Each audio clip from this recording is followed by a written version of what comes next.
Why did he do that? Because he valued people. When somebody comes and says, John, I want to be a leader, I always ask them the question, why? Why do you want to be a leader? I mean, do you want to be a leader because you want a corner office? Do you want to be a leader because you like to be in control? Do you want to be a leader because you love to be in the front of the pack? Do you want to be a leader because you want to have a good parking place? Why do you want to be a leader? Because leadership isn't easy. Leadership a lot of times isn't fun. Leadership a lot of times is kind of lonely. There's only one reason to be a leader, and that is to add value to people. And you and I will only add value to people if we truly value them. I have a nonprofit organization, Equip, that's trained almost 2 million leaders internationally around the world. And I kid you not, as I go to developing countries twice a year and I travel internationally, and I sit down, sometimes I have the privilege of being in the offices of presidents of countries.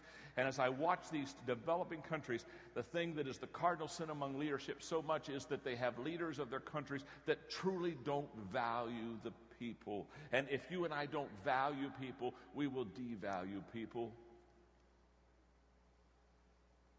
Number two, if you want to add value to people, you have to make yourself more valuable. You just have to get better. You have to keep growing. You have to keep learning. You have to keep developing. Why? Very simply. If you're leading the pack, you've got to be able to give what you have, and you can't give what you don't have, and so therefore you've got to put a lot of good stuff in so that you can pass it on to others and share with them and add value to them. Thirdly, if you want to add value to people, you have to know and relate to what other people value. You and I have to walk slowly through the crowd. We have to listen. We have to care. You see, great leaders are first of all listeners, and then they're learners, and then they're leaders.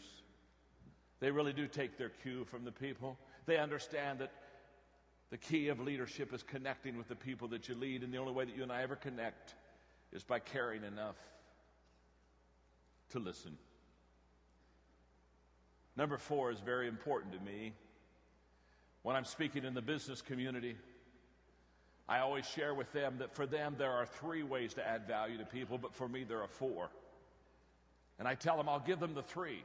And so I'll spend maybe an hour doing those 3 things I just shared with you, talking about how to add value to people. And inevitably, when I'm done with the 3, somebody raised their hand and say, John, you said that for you there was 4, but you said there's only 3 for us. I said, yes, it's nothing personal, but this is about my faith, and so I don't really need to share this with you. It's because I'm trying to help you, and I don't want to cross boundaries with you. And inevitably they'll say, but John, tell us what yours is. And I'll say, well, okay, you can hear mine, but don't write it down. In fact, don't listen. Because number 4 for me is, if I really want to add value to people, I have to do the things that God values.